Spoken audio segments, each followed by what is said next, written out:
welcome to another new video.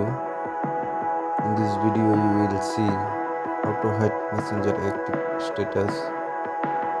Please for complete the process.